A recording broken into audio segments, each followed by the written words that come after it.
Hello, everybody, and welcome to the show. This is the Fight and Sight podcast. I'm your host, Timmy B, and this is my co-host, Brian BamBam Barberina. What's up, everybody? And this week, we're talking to Taylor Starling, Killa B for BKFC Knucklemania, and also talking about, is it okay to slap your coach?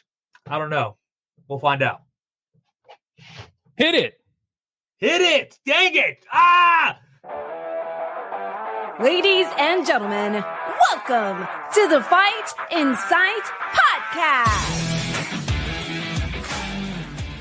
Bam Bam, what a thrilling day it is going to be. This podcast I have been waiting for a while because always Knucklemania is one of the best events of the year to watch.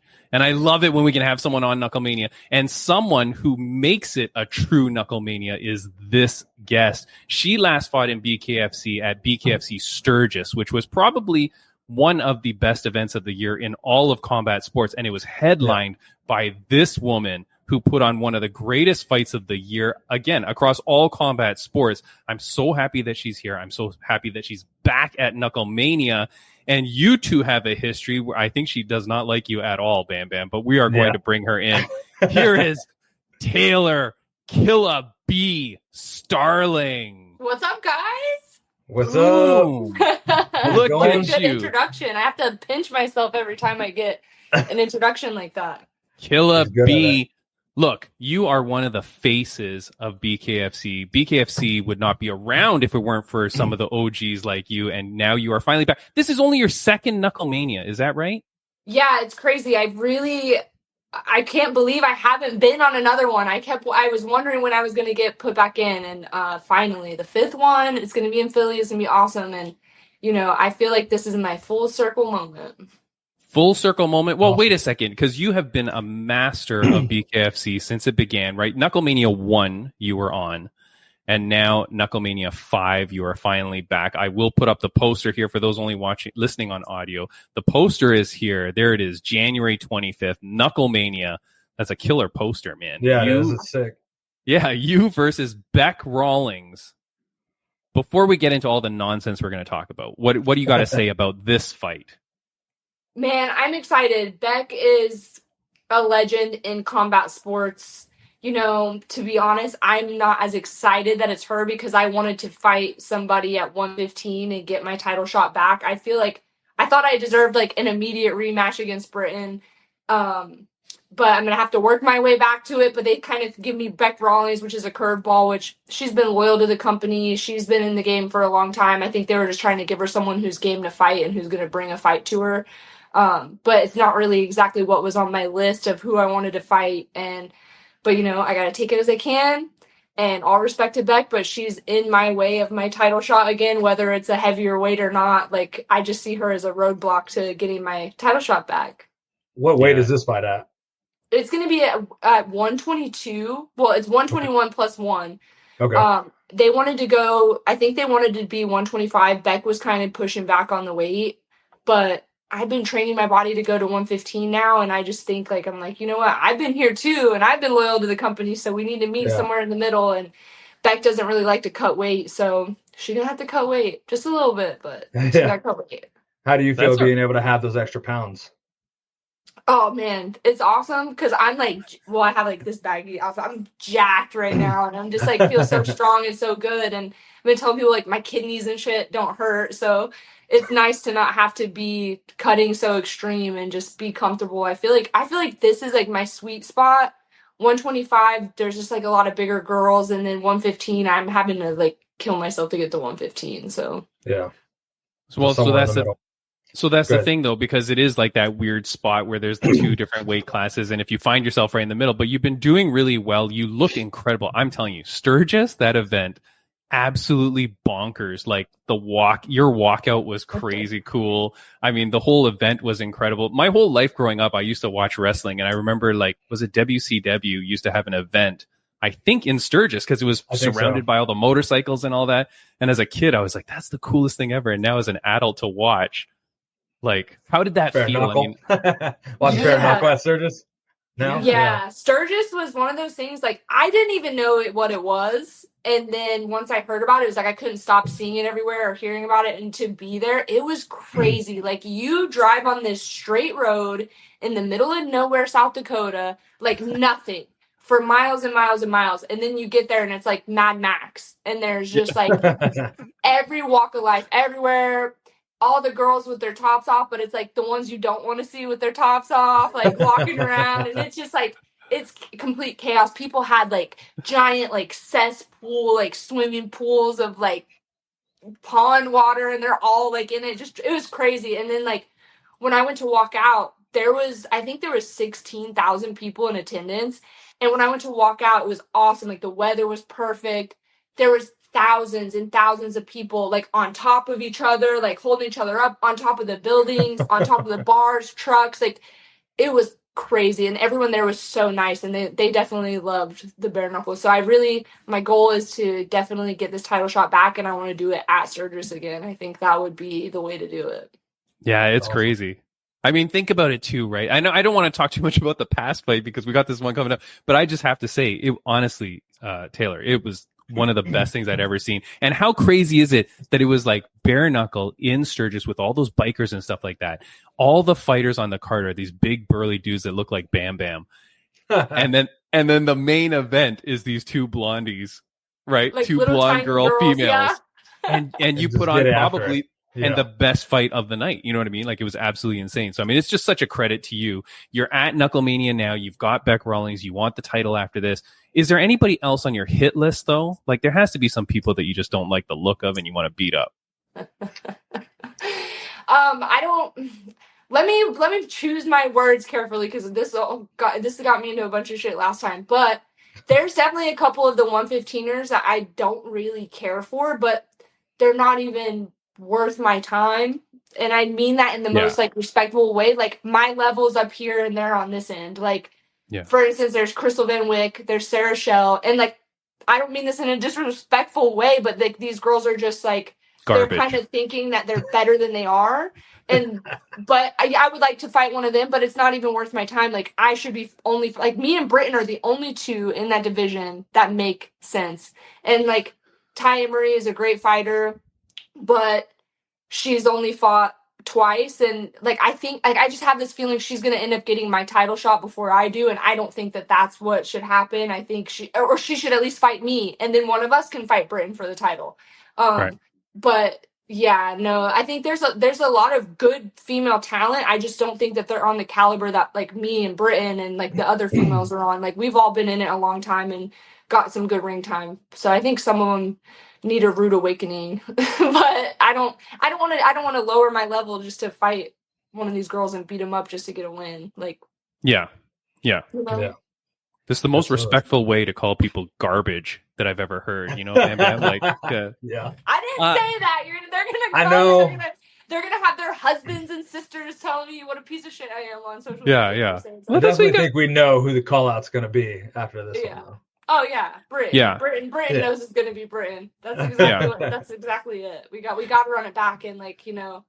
But the cool thing, like, it was a cool event, and like, we both really showed up and showed out. So it was on both ends. I don't have any disrespect for Britain, but I want to fight her again, and I want that belt. Yeah. Well, the thing is with BKFC is they're talking about putting on this $25 million tournament or whatever that is. Yeah. I heard it's 15 million. It's winnings. 15 million winning, 25 like is going to be total purses. Fights. Yeah. Right. Bam Bam signing the contract. He's taking that full extra 10 million. I heard. I better be. I'm going there. Everybody, smack some dudes around. Everybody's fighting for free except for Bam Bam. Where's the $15 million female tournament? So this is what I ask. Yeah.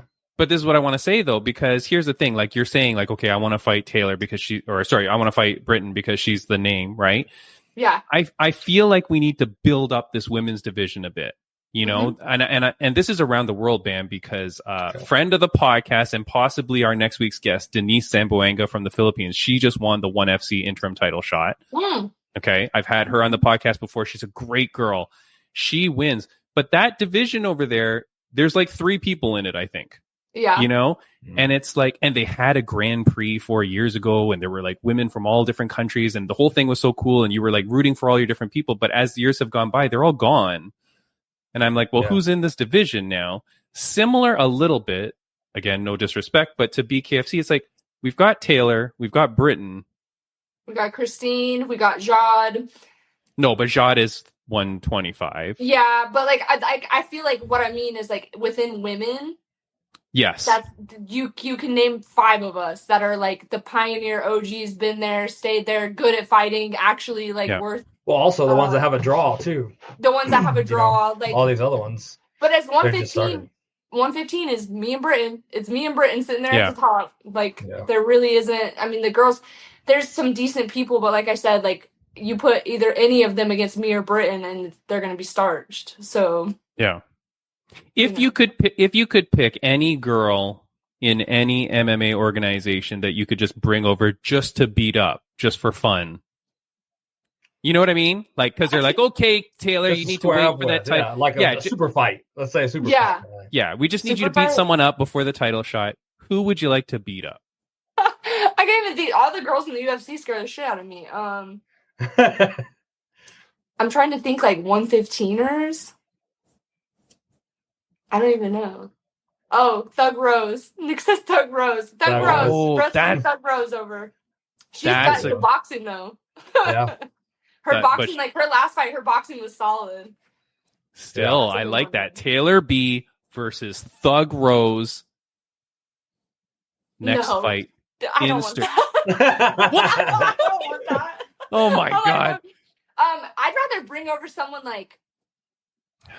What about from boxing? Like, I want to beat up an influencer. Like, give me an influencer. Oh, okay. Well, BKFC does this. They like to. I don't know any of those. I don't know any influencers. Like, give me like the Elle Brook. We just spoke to one. We've already said like Elle Brook before. Give me the Elle Brook. Give me who the hell? Women, Timmy. Women. Yeah, women. Oh. Elle Brook's a good one. I'm trying to think all the tiny ones that like that have never boxed before. Yeah. They just open up Pokemon cards. Elle Brook is good. Elle Brook is good. She beat Paige. Let me call out Kim Kardashian. There you go. Kim Kardashian. What's Kim Kardashian doing? Yeah, I want the Kardashian money. I want someone who's I'm gonna get paid for. Yeah, actually, that's not bad. You know, if you find some sort of influencer girl that wants to come in and do it. But I mean, god dang, is there a female girl that would want to do bare knuckle as their first fight? You got to be crazy. Yeah, most of them don't. That's what I think we all are a little unhinged in this women's division. Fair knuckle. Well, that said, you're not totally crazy, or at least one person must find you not crazy because you managed to sucker this guy in. Oh, look at that. My bearded man. Taylor, he's sitting here in the corner looking at me like, oh no. Congratulations to you though. You're an engaged woman. Yeah. Congrats. When is the wedding? When is this happening? We're getting married in Vegas in March, and then we're gonna have a big party in Jersey like a couple days after we go get married in Vegas. Nice, awesome. Nice. Congratulations. We're doing Elvis wedding, so we're very excited. Sweet. Yeah. Very cool. Congrats. Thank you. Very cool. Now, you've been on this podcast before. That's why you and I are best friends. But for people listening or watching now, they're like, well, why is Taylor so nice to Bam Bam? She has no clue who this dude is. But you know him, and the story is that you guys used to train together, correct? Yeah. Bam knew me when I was a little dorky nobody. Like, just trying getting ready for fights, just like she is now. Yep, trying to pave the way, find my way somewhere, somehow. And, So you sure did. Bam Bam was super, super nice to me. I can't say that, like, always throughout training that everybody's always the nicest or cool, but Bam Bam was really cool to me. And always when I remember there's times I was sparring Bam and I'm tiny, like way tinier than I even am now, and Bam would just like punch the shit out of me. So come on. He's someone who made me realize, like, okay, there's like good people, and then there's like the UFC level, and like it was different. Like when he would hit me, I was like, oh, okay, like it's just different, you know. And he wasn't like beating me up; it was just like, damn, there's levels to this shit. Like, yeah, that is crazy though, because and then when you would hit Bam Bam, I'm sure it's like you're hitting a brick wall, right? Whereas versus when you hit other people, Yeah. She's unfazed. Yeah, it's crazy. Now, there's something Had that nothing to do with like lack of power. She sure would put it on me. That's for sure. good. Combos. Oh, yeah. It's- that's how she's got to beat you, Bam. She's not going to outpower you, so she's got to like, right? Killa B. That's it. Now, Taylor, there's something I'd like to start as a tradition on this podcast. I'd like all my guests to say their worst memories of Bam Bam. I don't So- know. It's not a worst memory. When we started that, We was just right now. What's the worst thing about Bam Bam, Taylor? Is it, There's nothing the worst thing about Bam Bam, but I have a good story. It's not the worst. It's funny though. It's just like something I always remember was like one time he was down. He was here for camp, like training, and his tire like went flat or blew out or something. So I had like there was no one that could take him to get his tire fixed, and we were and so he's like, "Can you take me to go drop my car off to get the tire fixed?" And I did, and Old Town Road was playing by Lil Nas X in my car, Love that song. and he was just like singing at the top of his lungs, baby. and I'm just like driving Bam to like come get his tire. He was just singing. He's like, "I love this song," and like it was. I just remember that, and like it was like such a core memory. There you go.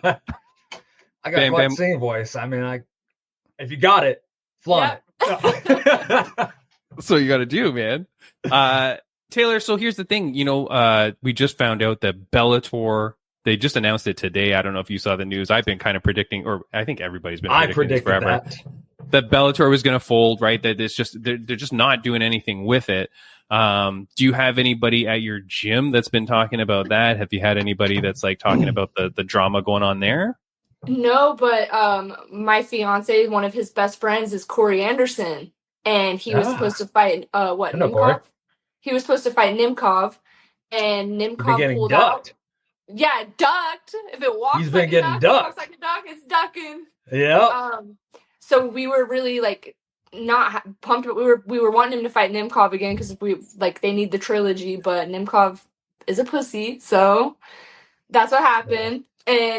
But now it's like now for us as friends, like we're like, what's gonna happen for Corey? Like Bellator's folding, and now it's PFL. Like, how is this gonna work out for him? And he's someone who has not, I don't want to say a limited amount of time, but like he's got just a couple more fights left in him, I think, and like we want him to go out on top. And what does this mean for him? Someone like that can't be shelved and be sitting and waiting. Like, he's the champ.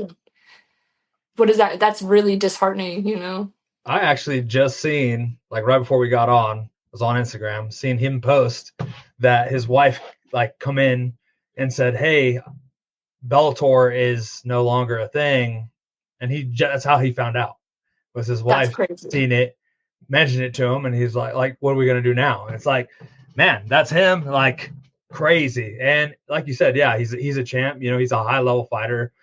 I'm not sure how old he is, but I know he is, towards the other side, like not skill wise. Obviously, his skill's still there, but time in fighting is a limited thing. So it's not going to be forever. And obviously, he wants to take advantage of this time that he has to still put on good fights. So hopefully he can get with an organization quick. I don't know what's the deal with PFL. It's a shame. He said he hasn't really, from what I've heard, he hasn't talked to him. Actually, I just talked to Timmy B because I know Corey pretty good, and so I messaged him and was like, "Hey man, you want to come on the podcast?" So just been talking to him too, but it's a shame, all of it, and this guy ducking him constantly, and now the dude booked another fight instead. Pretty whack. Yeah, it's really messed up, and Corey's such a good guy, so it sucks. It's really hard, but dude, I don't know. I have no idea. I don't know. And then how like PFL like went from doing these $1 million tournaments to now it's 500,000. I'd be like, yeah, 500,000. You guys should have started with that, and then exactly. You guys should have bumped it up later on. Well, it's bad. I mean, it's bad news, but okay. First thing off, tell Corey Anderson to get on this podcast, because especially now with this newer news, right? Like, we can talk to him about something else. They did say, I don't even know where the news came from. Did the news just come from Ariel Helwani? Like, did they release an official thing? I saw something too, not from Ariel Helwani, so. But everyone just picks it up from the last guy. You know what I mean? Yeah, and I feel like what they've been saying is everything we've been talking about, Bam, the last few weeks, which is like the Bellator branding just slowly went away. Yeah. And they kind of like tried to sneak in the bushes, like. Yeah, like Yeah. Homer Simpson style. Yeah. Like, Oh, no it's one still will gonna be notice. here. Yeah, no one's gonna notice. But then someone said like that they're gonna have champions because like right now they don't have champions, right? They have their season winners, but they don't have like belted champions. But they're saying now that like, you know, they're gonna have champions. So I don't know, maybe Corey Anderson is just gonna get a PFL belt in the mail and he'll be their light heavyweight champion, right? Because wouldn't you let this guy be the champion if he's holding the Move Bellator over to title that you're PFL, essentially for sure. like changing Or it at with? least give him a fight to fight for it. Yeah, Send a me title paycheck. fight. Like, send me one fat ass paycheck, and I'm Yeah. like, it was fun. I'm out. That's what I See you later. Yeah. Oh God. Well, you know, I wish him the best, man, and I wish all the Bellator people the best because I mean it's just a crazy deal, you know. Not really. Yeah. Now, Taylor, we don't want to keep you too long. Obviously, like you're just a week and a little bit out. Yeah. So everything feeling good. I mean, you're looking good. You say that you're super shredded and jacked under this hoodie. Feeling good. Gonna kick ass. No question, right? No questions asked. That's 100%. I've changed a lot of stuff. Like, I mean, I had a conditioning coach that I didn't get to work with the entire time before I fought Jenny Savage. And then finally when I fought Britain, I got him the whole camp. But then when I fought Britain, I had added a boxing coach that I didn't get to work with the whole time until like right at the very end with Britain. But in the short time, I felt like he made my performance with Britain what it was. And now this time I had full conditioning coach, full boxing coach, full time at Modern Warrior. So I've had all the tools and have worked really, really hard for this. And, you know, I think Bec is going to be really surprised. I mean, if Britain can beat her, like I already know that if I fought Taylor that fought in Sturgis, I would knock that Taylor out. So it's like, Nice. It's crazy how much I've just like have developed and grown and all of the different things I'm learning and how much better I've gotten. Like I can move, like everyone knows me as just standing there and brawling. And like now I can brawl if I want to, but I can also brawl and be in and out and behind your back before you even notice it. So I'm really excited for everybody to see like what I've worked on and it all come together because I'm not just a brawler now. It's going to be awesome. I think she's going to be shocked. I can't wait. I'm so excited for it. How's the walkout? Like, how, I wanted to ask this. Is it all planned? Like how far in advance do you plan this? Like the outfit, the whole spiel, like because it's a real production. Yeah, it's so fun. Like I always like think of like, okay, this is where I'm fighting. This is who's going to be there. This is what the crowd's going to be like. This is what I got to do. I'm pulling up with so much Eagles gear in Philly, and I have like my weigh-in is like all Eagles themed. It's going to be sick. It's going to really appease the people. And then my walkout, like I don't know. Usually I walk out to some rap, but like I walked out to Metallica and Sturgis because I was like, oh yeah, like that's we the got crowd. Metallica. And then this time in Philly, like it's a song that'll get people hyped, but it's not rap. It's just like, but I know people are gonna be like, like this is good. So yeah, I got it planned out. Nice. Awesome. That's awesome. And of course, like aside from the physical preparation, of course, one of the big things with any fighter is the mental preparation. And so, of course, now being the newly fiancéed Killa B, mentally you have to be like just at a whole new level. No, I would assume. Yeah. It's crazy when you have a chaotic life, or like I've had a pretty chaotic life, and now I have someone who balances me out and who supports me and treats me really good. I'm just so happy and so content in life that like it's like, wow, like all these pieces come together and like I don't have any mental blocks or issues because everything around me is so good. It's I can't even find a reason to feel like that. And like I have a sports psychologist, and I didn't really talk to her the whole camp, and I talked to her today, and I'm talking to her and I'm like, I wish I had more to talk to you about, but I don't. Like I feel so good. And she's given me a lot of tools to use too, but I really was like, you know what? Like, I know that we're on the phone, but like, I just feel good. That's it. Like, I feel great. I'm confident. I'm ready. So yeah, life's good. And it transitions everything else into being good. So good energy. That's awesome. I really appreciate it. Taylor, thank you so much for always being such a cool friend of the podcast too. Like the first time we had you on, you're absolutely incredible. And then this time as well, like so happy to talk with you and so soon out from your fight too. So like, I appreciate this so much. I can't wait to watch this thing. You're the only person who called me for a podcast, so let's go. Wait, is that why you're saying you said yes? I don't care if 100 people called you. You go, no. Fight Insight is the one to do. You were the first one and the only one. Now, this is when everyone's going to come out of the woodworks and want me on their podcast, like right at the week before. But I was more than happy to talk to you, and you guys are so supportive, so it means a lot. Thank you so much. Looking forward to the fight. I have two more. I have two more quick questions to ask you though.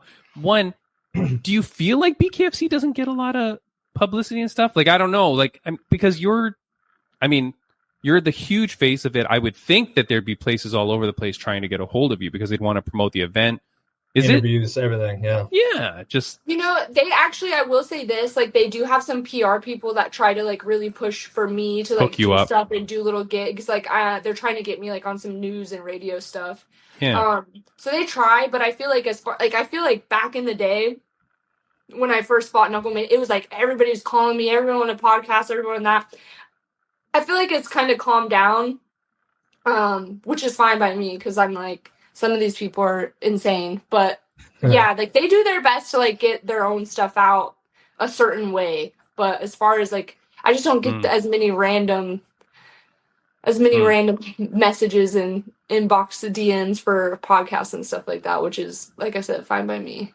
Yeah. Well, hey, look, I appreciate it, man. And I appreciate that you even pay attention at all to even answer the message. So thank you so much. But last question I want to ask you, and I think I asked you this last time, but of course I've got to ask it again. It's a question that my mom used to ask me almost every day of my life growing up. So I want to ask it to you again on a scale of 1 to 10. Taylor Killer B Starling, how happy are you? I am 500,000 million, 50% happy. I'm the happiest girl. If I'm so happy I could die. It's like, it's insane and it's genuine and it's real and it's the best. Like it's the best feeling that like every day I'm so blessed to like, if something inconveniences me, it's like water off a duck's back. So. Nice. And then, there's people listening to the podcast. There's people, there's people listening to the podcast. There's people that watch you or that really look up to you. If they are not 500 million billion%, what is something that you would say to them to inspire them to be happier in life? Without trying to be like so hard, like I feel like the best thing you can do is look around you, evaluate the people that you're around, what you're putting yourself in front of, the kind of stuff that you're taking in, listening to, what are you eating, what are you drinking, who is in your circle.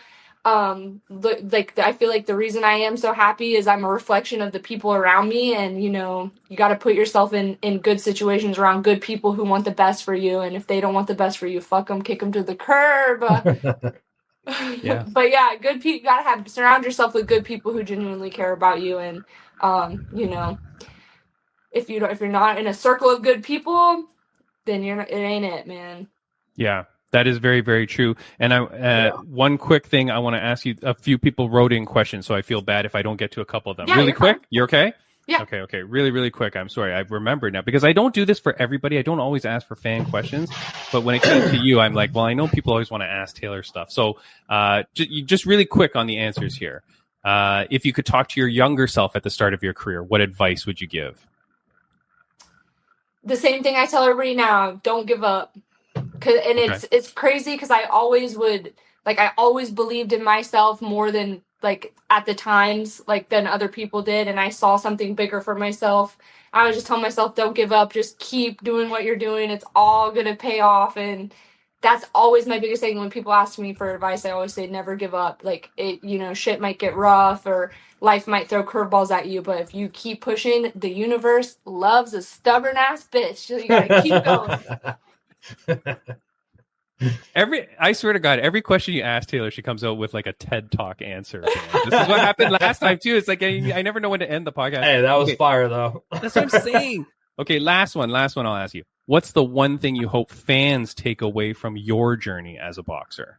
Oh gosh, that makes me want to cry. I'm such a woman. If my fans could take anything from me, is I always say, if I can do it, you can do it. I always want people to know, like I said, never give up. If I can do it, you can do it. I got 2 kids. I have their baby daddy drama that I have to deal with their dad. I have to get to and from school, early mornings, late nights, teaching class at the gym. I'm always trying to pay my bills, do everything right by everybody. And work hard. So like I always say, if there's a will, there's a way. And if I can do it, you can do it, and you can do it 10 times better. So, you know, I just want people to know that like if I can do all the things that I'm doing, which I'm a maniac and I'm insane and I love my schedule, but if I can do it, you can do it, whatever it is. Doesn't have to be fighting, but if I can do anything, these people can do anything. So I just want people to know, like, it don't matter if you're a mom, if you're overweight, if you're whatever, you can get shit done. If you want it, you can go get it. You just got to work hard and be nice to people, and you can have whatever you want. Yeah. See, there's another TED Talk, man. There you go. I told you, like every time. Great though. Great answer. You know, there's one thing that one person cannot do, and that is Thug Rose cannot come and beat you in your backyard. Killa B I would be scared of hell of her. I'm not Stop it. I got to edit that part out. Killa B, thank you so much for joining the podcast. I really, really appreciate it. I can't wait to talk to you another time. But until then, enjoy this fight. Enjoy the win. Enjoy the moment. Enjoy the experience. Enjoy Knucklemania.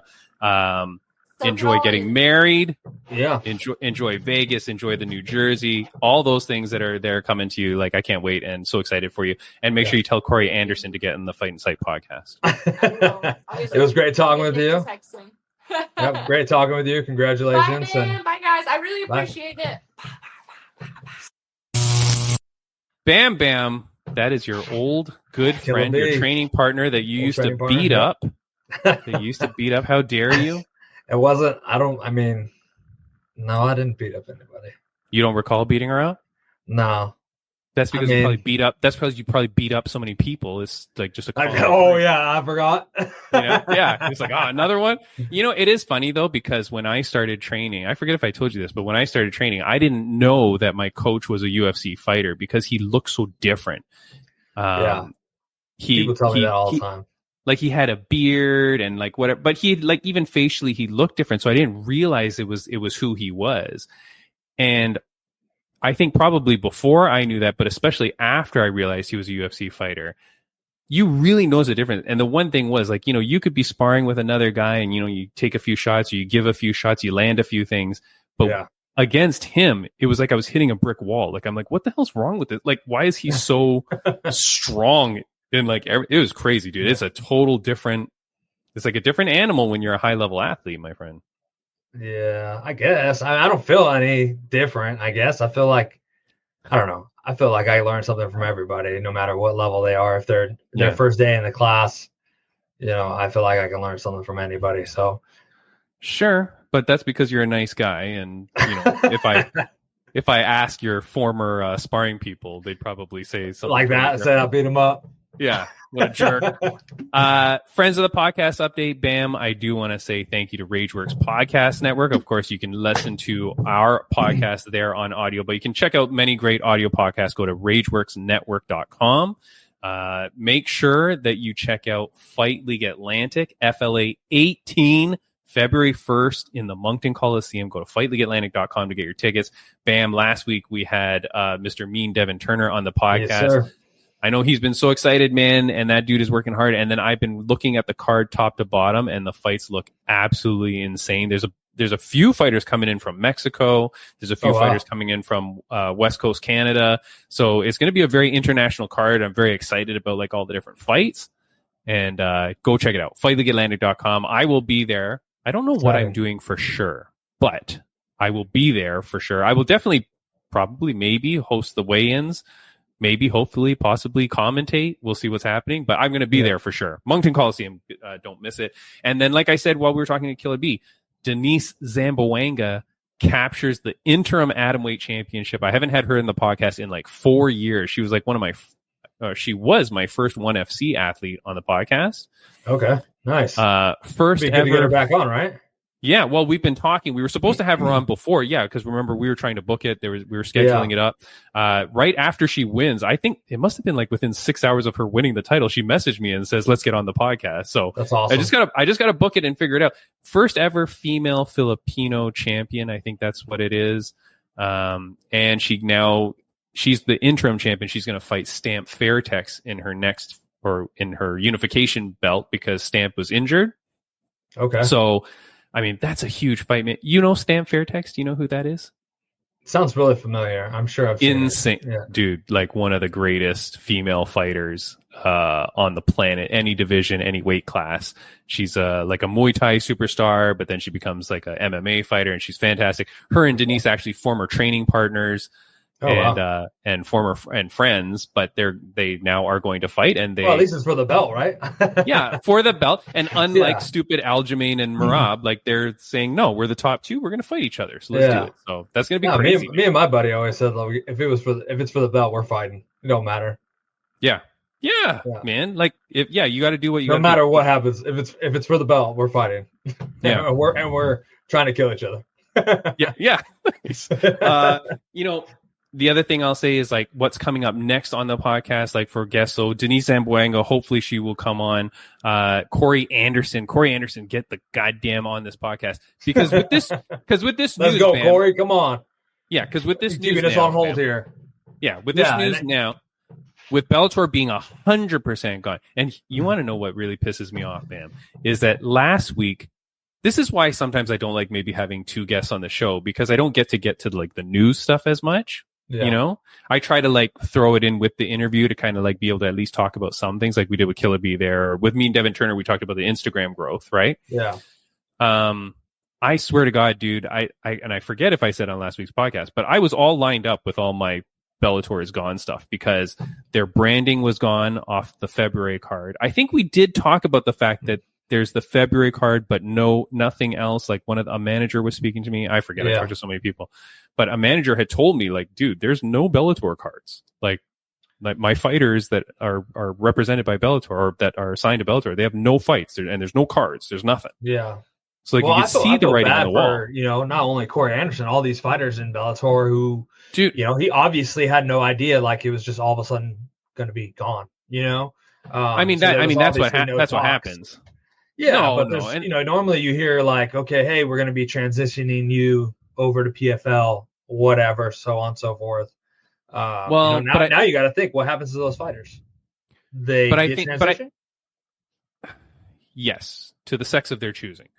But I think they already kind of knew, right? Like, remember when Bellator got bought by PFL.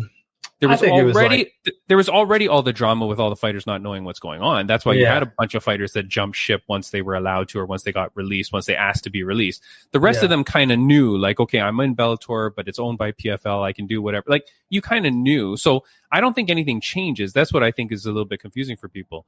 Now that Bellator is gone, it's just the brand name is gone. Those contracts all are still under PFL. Like you're not. Well, I understand that. Like you're not free to go. But do they end up just letting him go? Do they just hold on? Do they hold on to him, not fight him? That's what they're. What do you mean? That's what they're doing to all these guys. That's what they're doing. Yeah, I know. But if they continue now that Bellator doesn't have any fight cards, I don't. Yeah, I don't think this means anything. I think this just means, hey, we're just letting everybody know for sure there is no Bellator anymore. Like.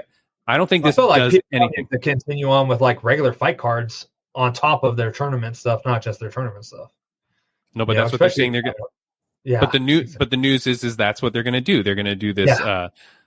What is it called? Road to Dubai. Yeah.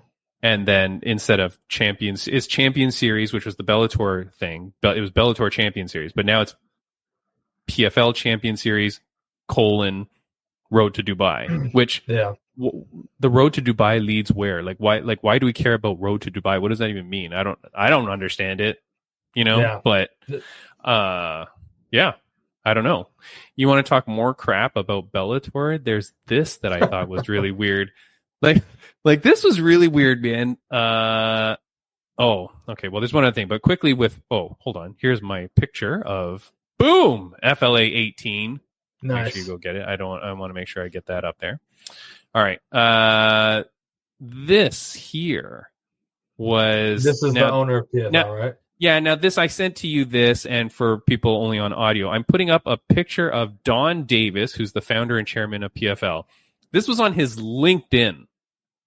Okay.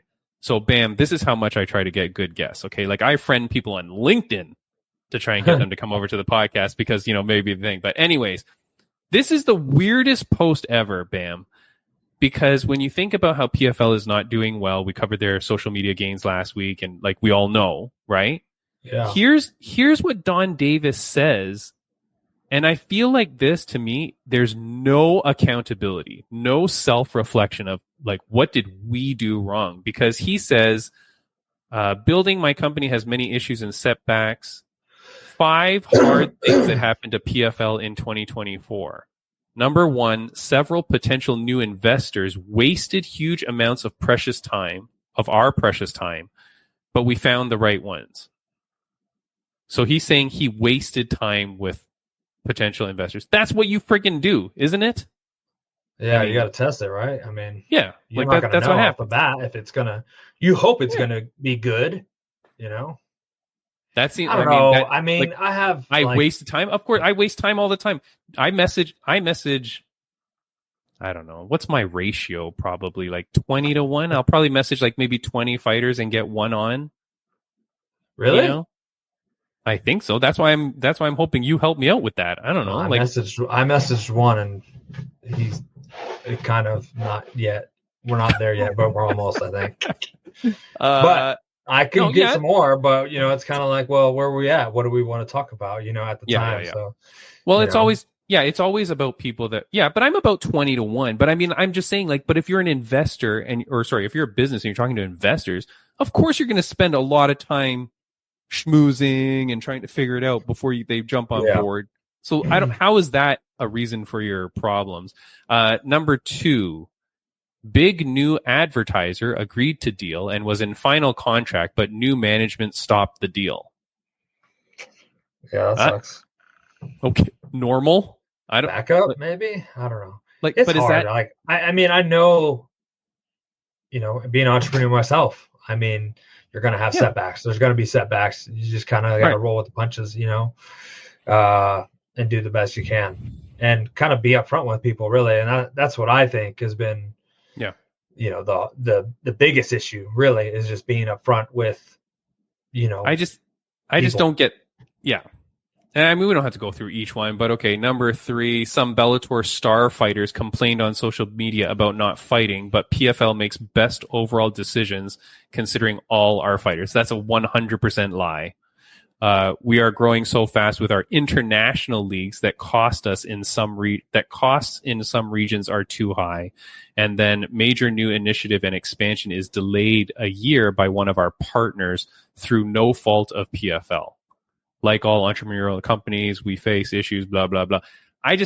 Your top 5 things don't at all point to anything I've done wrong or anything that I can learn from. Like, if I'm an investor in PFL, I'm looking at that post and going, so wait a second, we're freaking bombing here. Like, we're having troubles. We're not recouping money. We're not doing well.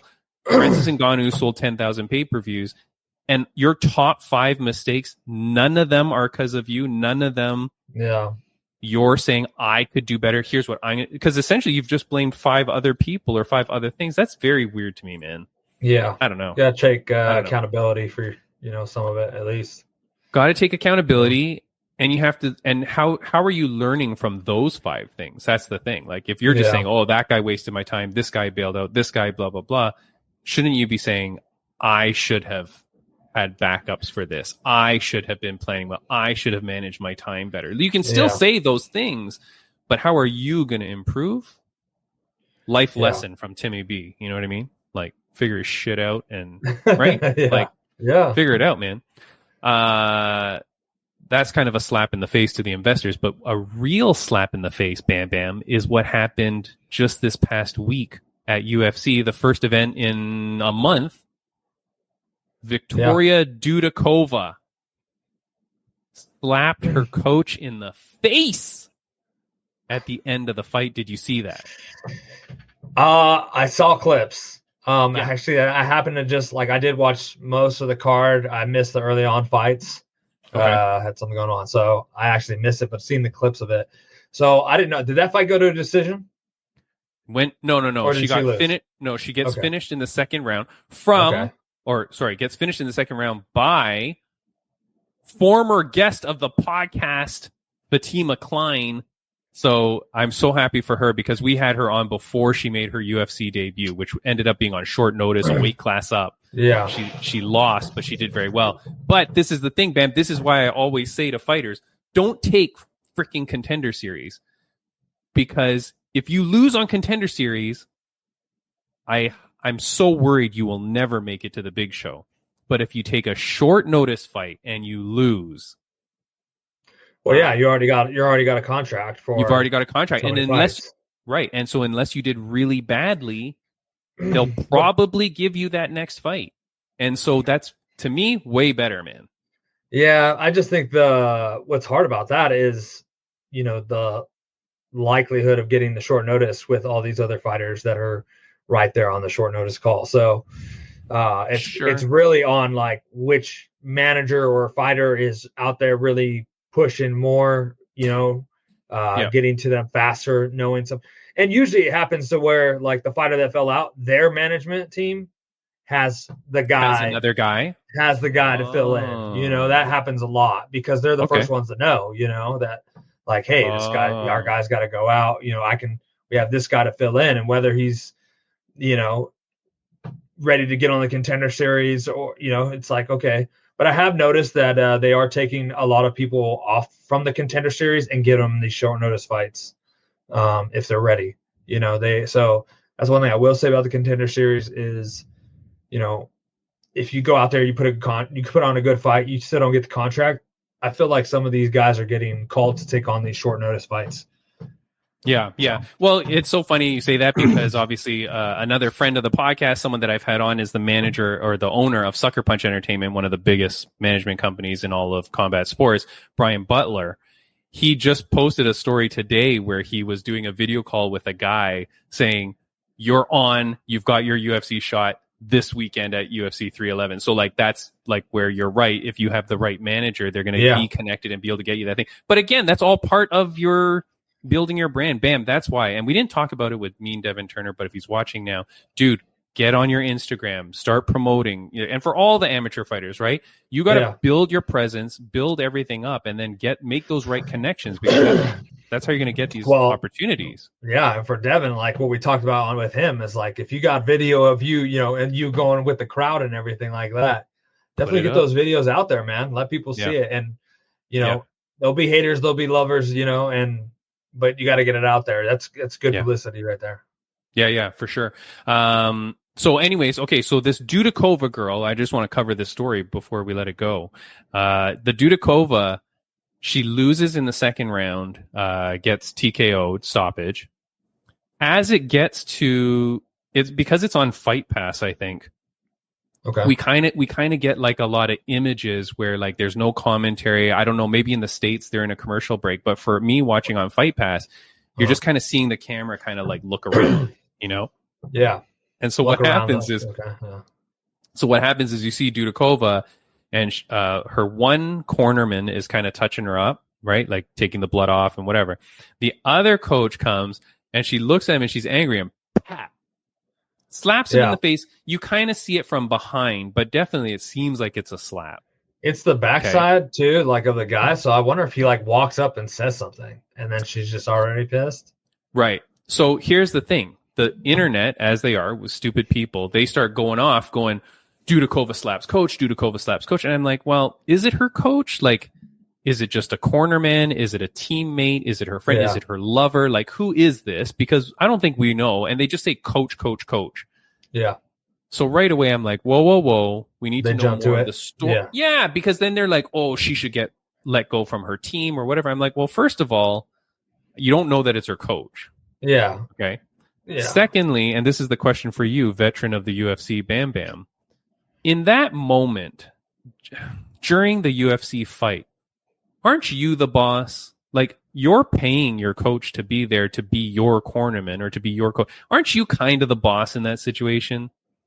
Yeah, absolutely. But I mean, you're definitely taking like advice from them, and hoping like you brought them along. Like, yes, you're paying them, but you're also like, with that, it's like, you want the best advice possible to put you in a position to be victorious or whatever. Obviously, things happen and things go wrong. But yeah, it's. But you're the boss. In the end, you're the boss. right? Yeah, So you're the boss. So am I crazy to think that like the power dynamic in that moment, it's not coach and student there though, right? Like, I mean, yes, I think it still falls under that, but also at the same time, it's like, you know, like you said, we don't know. They're just saying coach and student. You know, we don't know if that's yeah. you know, whatever. It could have been her boyfriend, could have been a training partner, you know, whatever. And maybe they came up and said the wrong thing. And in a moment like that, you know, you just been finished, whatever. You know, sometimes it's hard to control your emotions. You know, and have you ever slapped your coach? No. Have you ever? I've never slapped a training partner, a coach, anybody. I'm not big on slapping. It's a huge disrespectful thing to me. Slapping somebody is like, maybe, I guess, if I really wanted to disrespect somebody, I'd slap them. But in that case, I'd probably just punch them. So, but for me, like if someone slapped me, it's a huge disrespectful thing to me. Like, yeah, I mean, not only that, but in public, blah blah blah. Yeah, that's another thing too. Okay, so your I don't boy think it's Timmy, okay to slap your coach. I don't care. Or training part. Okay, so this is what I'm saying. Don't slap your coach. Don't slap your training partner. Don't slap anybody in your corner in that moment. You shouldn't be slapping. Obviously. Well, yeah, I would assume not. You know, they shouldn't be because, you know, you brought them there for a reason, you know, and that reason, you trusted them. You believed in them that they were going to guide you in the right direction. You believed they were there for the best of you. But at the same time, maybe they weren't. You know, maybe you thought you weren't, but, you know, they helped you through camp, whatever it is. You brought them in the end. So there's a bit of onus on you, is what you're saying. Yeah. So your boy Timmy B goes and does his investigation. Okay, because nobody else is going to figure this crap out. Get him. Yeah. All right. So what do we find out? I'm going to show you 4 different photos. The first 2 photos are still images from their walkout at that fight, because I was like, let me see if I can see anything between these two where they are not happy with one another. Okay. Detective Timmy. So the answer is no. They look fine together. He's smiling. They hug. No problem between these two people, for sure. Yeah.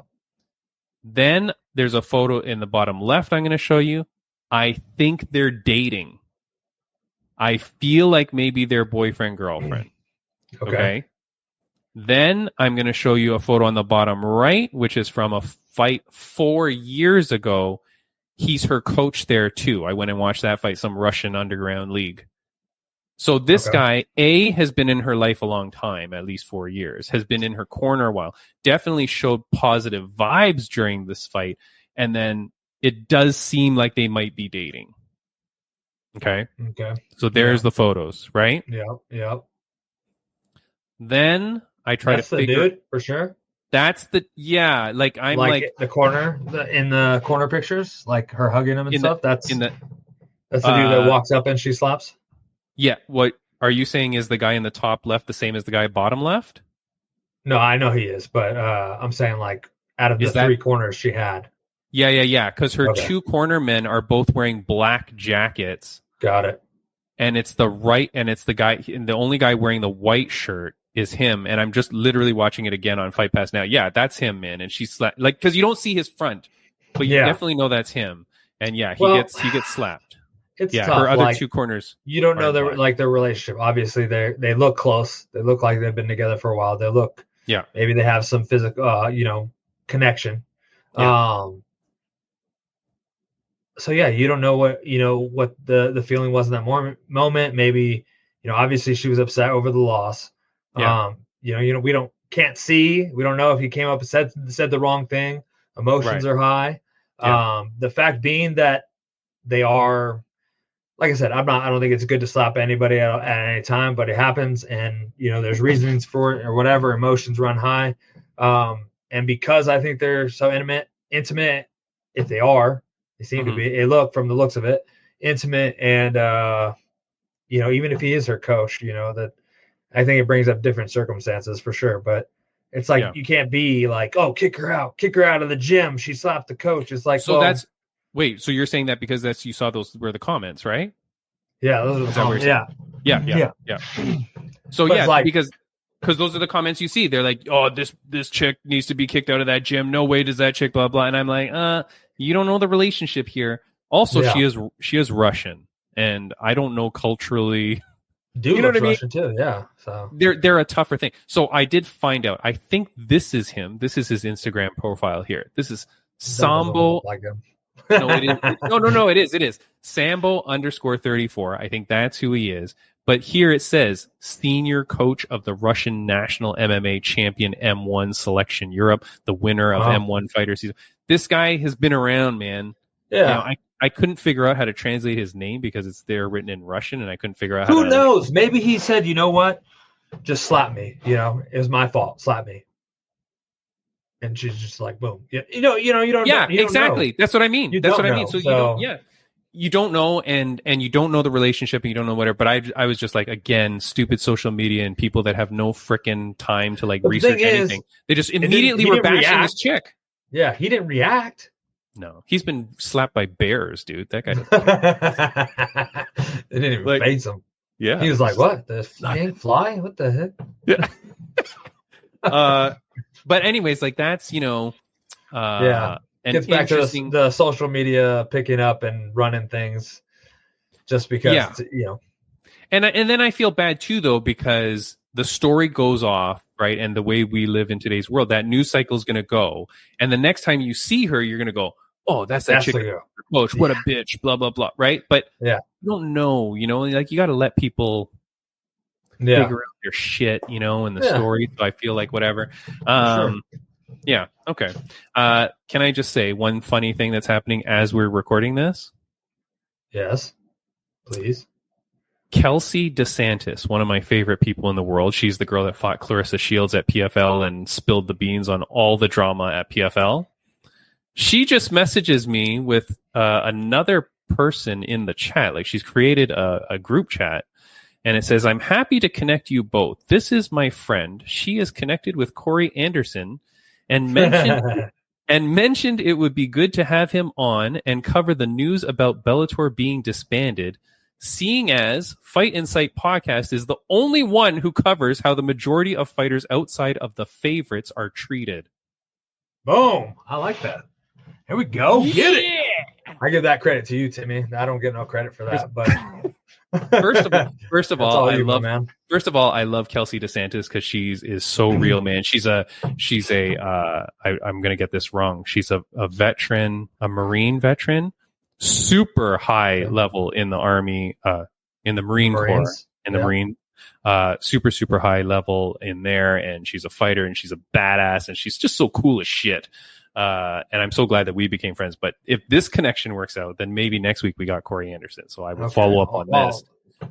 Gosh, not coming through. I'm failing you, Timmy. That's fine. You need to get the next person. Here's someone that might be coming on the podcast soon. UFC 311 is this week. Ricky Tercios. I've had him on the podcast before. If he wins his fight, he's coming on the podcast. We talk all the time. He's coming on the podcast if he wins his fight. So bet on Ricky Tercios. He's coming on for sure. Yeah, man. Like lots of good stuff to talk about, Bam. Lots of good drama going on, man. Like crazy stuff. But yeah, sadly, it's at the expense of the fighters and stuff. Well, hopefully not, though, right? Like, look, the other way to look at it, Corey Anderson, is that you're the champion of Bellator. You obviously now become the lineal champion of PFL, or at the very least, will be fighting in the first title, or will be fighting in the very first title fight, right? Yeah.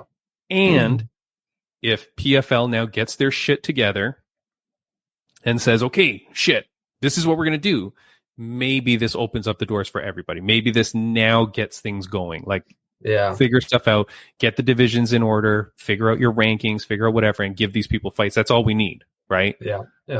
I was also talking to former guest of the podcast, Ashley Whiplash Thiner. She's a girl that made her Bellator debut just last year.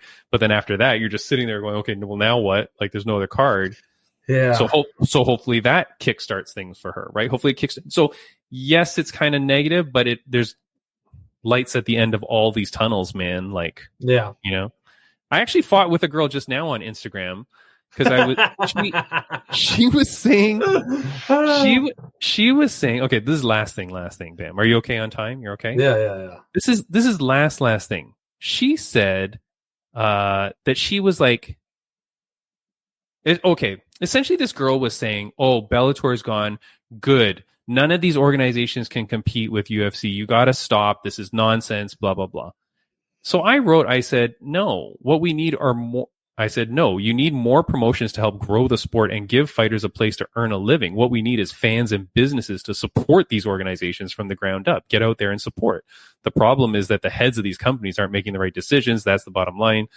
You know, seasons with no elbows isn't what the doctor ordered. Champions Series events with no titles on the line aren't what we deserve. Divisions with no rankings and no promotion of their fighters isn't what we need. Like, it's so stupid that there's people online that are going to go like, yeah, we just got to get rid of these stupid things and only have UFC. Yeah.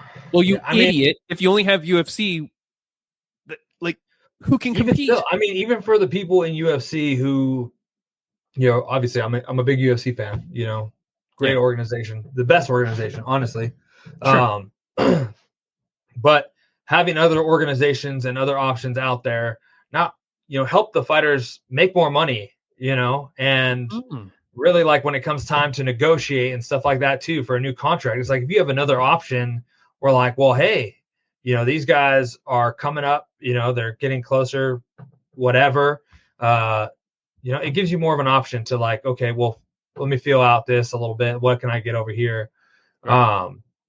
You know, and obviously it's tough for, like, if you're already in the UFC, you know, it's great. But when you're out in the UFC, it's like, you know, where do you go for these guys coming up who aren't getting signed by the UFC, are still great fighters and doing great things? Like, they need organizations to go show themselves, and it doesn't take them away from the UFC. You know, it gives them somewhere to build up until these organizations get to where they can really compete and be at the level of the UFC. I mean, we need these, like, secondary high promotions, and then, you know, obviously then there's the local scenes and, you know, the smaller promotions that are doing their best too. And they have their own, you know, reasoning for them being existent and stuff like that too. So, you're totally right. It's like, it's so crazy. It's like the UFC can only be so big, you dummy. Like, they can, they're already at their maximum capacity for fighting. I mean, we've seen roster cuts. That's right. You've seen division cuts. Yeah. Like, they can't, right? They can't support flyweight. Flyweight's going to be gone anytime you flip a coin. I'm sure Dana White every day. I'm sure Dana White wakes up every day, flips a coin, and goes, "Will the flyweight division continue?" Oh, yeah, okay, right. Like, it's so close to being gone, man, because they're looking for people to bring in to keep it interesting. Not the same guys fighting over and over and over again.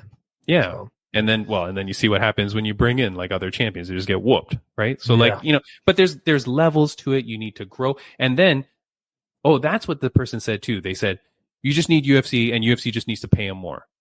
UFC's not going to pay more if there's no competition. And if I say to this fighter, hey, I'm going to give you 20,000, and they go, well, no, I'm going to take 20, you know, to get 25 over here. That's how money works. If UFC knows that they're the only show in town, they're just going to go, I'll give you 5,000, or you can go nowhere. Like, that's how that's going to work. They're not going to give you more money. But even for still, no like, reason. them saying, like, okay, so they pay the UFC fighters more.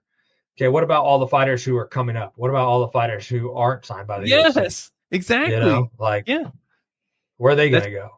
Yeah.